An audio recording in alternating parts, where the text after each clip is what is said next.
They get the sack on first down, then they force the incomplete pass.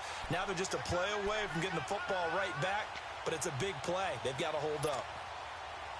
An incomplete pass on that last play, and that means they'll need to come up with something here on third down.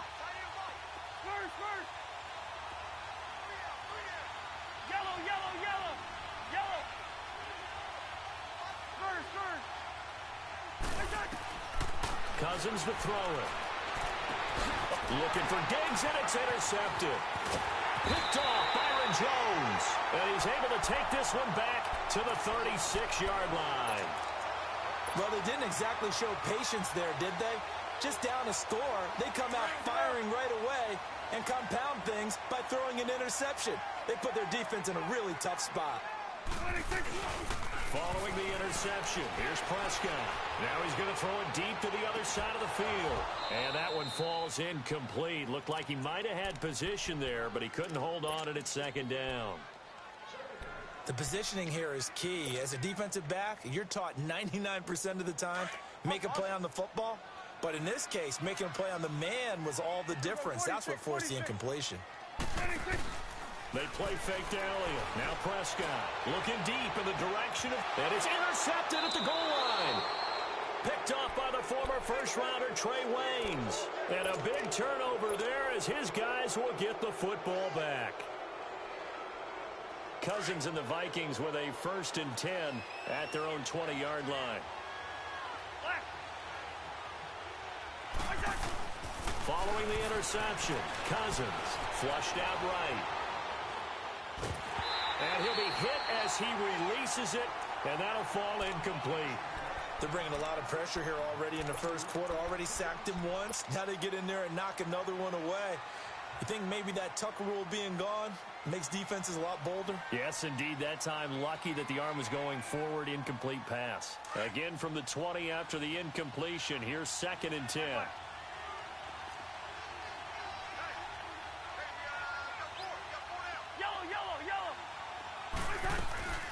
On 2nd down, Cook. And the reinforcements come in as they're going to stop him behind the line.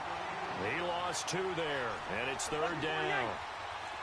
Good opening quarter for him. Remember, he had the sack earlier. Now a tackle for loss, another tackle for loss. He's really making it tough on the play caller, though, isn't he? Because it's one thing to try and adjust when a guy's disrupting your running game. But when he's messing up your passing game as well, they may have to devote at least a second guy to him to try and keep him away from their plays.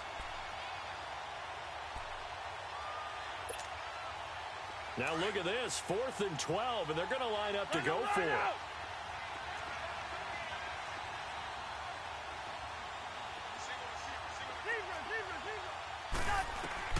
They'll indeed go for it. It's Cousins. That's to his running back, complete. And now this is going to be close. The defense says they stopped him, and they did. Well, partner, as the Cowboys come back out here, I want to ask you to assess the season. The first couple months of the year for Dallas starting to look like they'd be sitting at home in January. Then the Amari Cooper trade comes. They breeze through November unbeaten, part of a 5-game winning streak. But then, a real head-scratcher, Week 15, they get shut out in Indianapolis. You just wonder if all the wins that got them there, those 5, which were all tough, physical, hard-hitting battles, if it took a little bit out of them before they went on the road and lost Indianapolis in Week 15. But if they get to the playoffs, which it looks like they're going to, are they a threat to New Orleans? Are they a threat to Los Angeles? Are they a threat to Chicago? To me, they are under pressure, and down he goes. They sack him back at the 36. Sheldon Richardson continuing to fight downfield. The big tackle gets him for a loss of 11.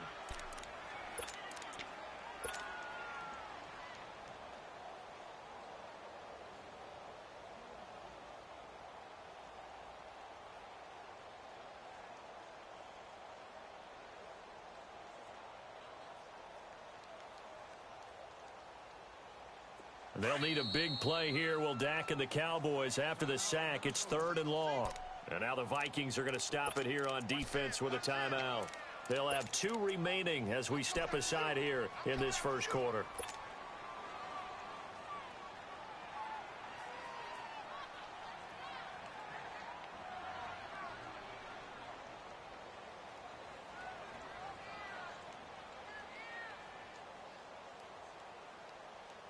They'll need a big play here. Will Dak and the Cowboys after the sack. It's 3rd and long. Here we go, 46. Switch and Prescott from the gun. It'll hit the slant route. That's caught by Cooper. And he's able to get it down to the 25-yard line. They'll get 11, but it'll still lead to a 4th down.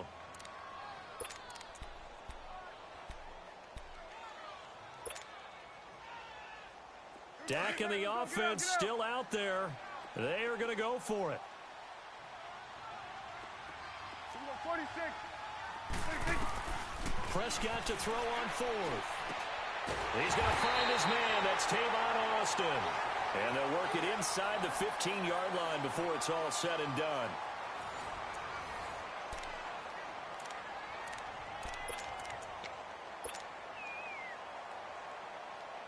Prescott now, after the pick on the last drive, 3 for 3 to start this drive. It's 1st and 10. Off play action to Elliott. Here's Prescott. He'll buy some time right. And now they're inside the 10 as he's brought down at the 9. He'll wind up getting right about 4 there on the scramble, and it's 2nd down. Well, let's give some credit to the defense. They did a nice job there as they flushed him to his right. But he is able to buy some time, extend the play, and turned it into a short gain.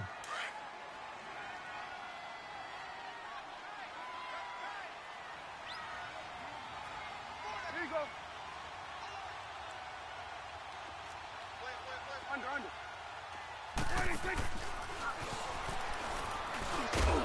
And he's going to fight his way forward here for a modest gain. 4 yards there on the keeper, but still going to bring up a 3rd down. Well, they didn't get a whole lot out of that one, but I think you got to continue to try and run it and try and keep the defense honest. You mean, or else he'll just sit back, dare you to throw it on every down? Yeah, you get your quarterback hit a lot that way, too.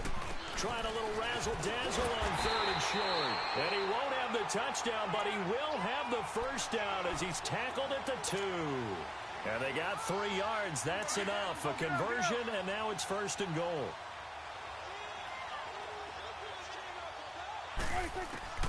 They'll try to throw now. Prescott. And this is caught for a Cowboy touchdown. 2 first-half touchdown passes now for Dak Prescott. And the Cowboys will extend their lead.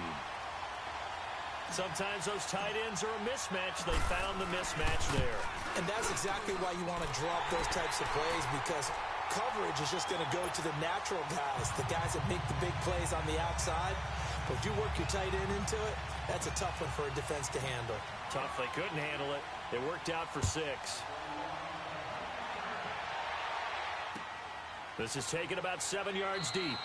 And no run back here. This will be a touchback, and it comes out to the 25-yard line. Minnesota's football here in just a second. And you think about the season that the Vikings have had. Maybe not the kind of year that folks had envisioned for the Vikings. You thought maybe this could be an 11, 12, maybe even a 13-win season if all fell in place, but that has not been the case. That is so true, because we thought with the acquisition of Kirk Cousins, that would take care of everything on offense. The defense, one of the best in the league in 2017. No reason to think that that wouldn't continue, and they've still been one of the top units out there. But if they make the playoffs and they play as they did against Miami in Week 15, especially on offense when they ran the ball for 198 yards, look out, because then the Vikings could be dangerous. Can you imagine if they went to Dallas and took them on the road? Imagine that physical clash. And if they emerged out of that one, who knows? A big hitter to start the drive has him up near midfield here for 1st and 10. Hey, flipper.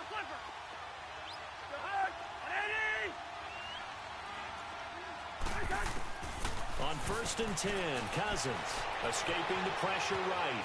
Now the hit comes, and Cousins lost the football. It's picked up by the Cowboys, and his guys are going to take over at their own 48-yard line. When I see a play like that, I come back to risk-reward. I don't know about you, but is it worth it at that point, whatever you're going to pick up, to either take the hit, and in this case, lose the football. So should have gone down. I mean, hindsight's always 20/20, but that's the safe play. You're exactly right. Hindsight's really never wrong, is it? Because you can analyze it, but I think ultimately you got to look at it as a first option, taking care of the ball, getting what you can, and that's it. Don't worry about it anymore. Wide open, Amari Cooper. And he takes this one down almost all the way to the 30. Great way to start the drive. 20 big ones and a first down. And now we're going to get a timeout here called by the defense. And with that, they're now out of timeouts, and still plenty of time remaining here in this second quarter. From the 32 now, here's 1st and 10. Prescott looks to throw on first. And he can't find anywhere to go with it, and he goes down. Everson Griffin in there to get him for a loss of 5.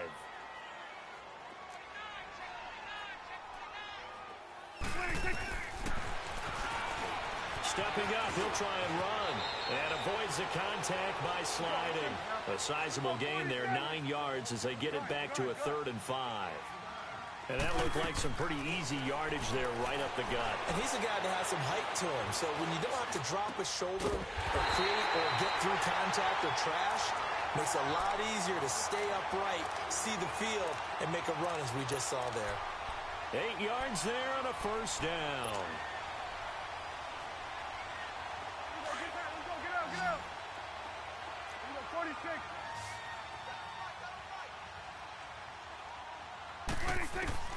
Out of the gun, here's Prescott.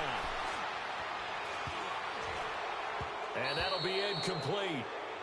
We do have a penalty flag down, however. Let's see what that's about. In the pocket, chucked it away, flag comes down. So you got to move a little bit, right? Know where you are in the field, have some awareness. Tackle to tackle. You got to get outside of that tackle box in order to get that done. A second down throw for Prescott. Eluding the pressure, and a big loss here as he's taken down. Daniil Hunter. He's the one that runs him down, and my goodness, that will be a huge loss on the play.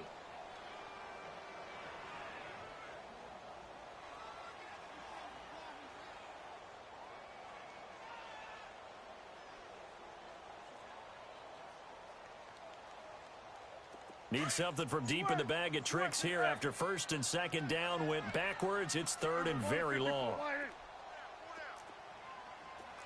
47.